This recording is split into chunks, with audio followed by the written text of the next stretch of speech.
नमस्कार मित्रांनो, मी रिया टीचर तुमचं माझ्या या नवीन व्हिडिओत स्वागत करते. मित्रांनो, आत्ता जवळपास मठात 9:30 झालेले आहेत आणि मी 10 वाजेपर्यंत मठात थांबली होती फक्त दर्शनासाठी.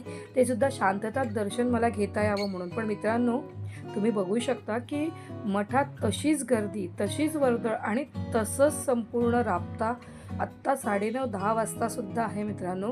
तर तुम्हाला स्वामींचा अनुभव आणि तुम्हाला असलेला स्वामींचा गोडवा आणि तुम्हाला असलेल्या स्वामींच्या प्रतीचं आपुलकी ही तुम्हाला इथे दिसते की मित्रांनो खूप गर्दी असते. म्हणजे संध्याकाळच्या वेळी तुम्ही आरतीच्या नंतर तर अगदी खूप ओटपोट गर्दी असते, तिला आवरता नाकीनव येतं. पण मित्रांनो, मी तरीही एक थोडासा क्षण का होईना पण स्वामींना जाऊन बघून येते, भेटून येते. मला खूप आनंद आणि समाधान वाटतं. मित्रांनो, माझी पूजा करण्याची पद्धत असेल साधीभोळी, काही अशी विशेष अशी नाही. पण प्रत्येकाला असं वाटतं की नाही, आपण करतो तीच पूजा अगदी खरी आहे.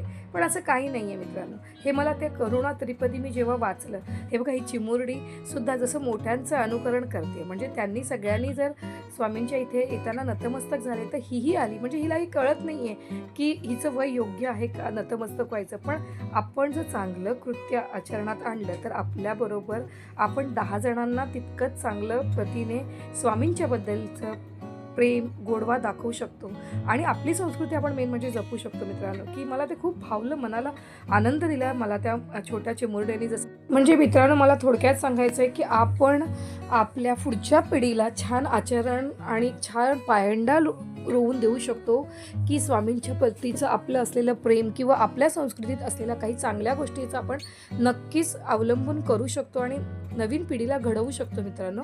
याचा फार आनंद वाटतो.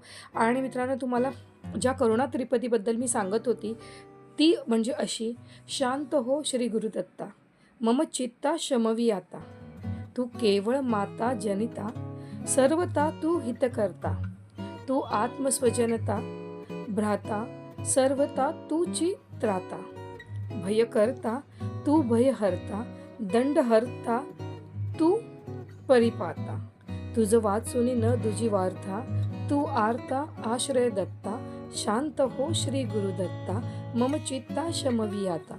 मित्रांनो, या करुणा त्रिपदीचे जे पहिलं सुरुवातीच्या ओळी आहेत ना मित्रांनो, त्यातच अगदी मनात माझ्या ठसल्या अशा की आणि मला इतकं छान त्यांनी तो अनुभव आणि त्याचा अर्थ कळला ना मित्रांनो.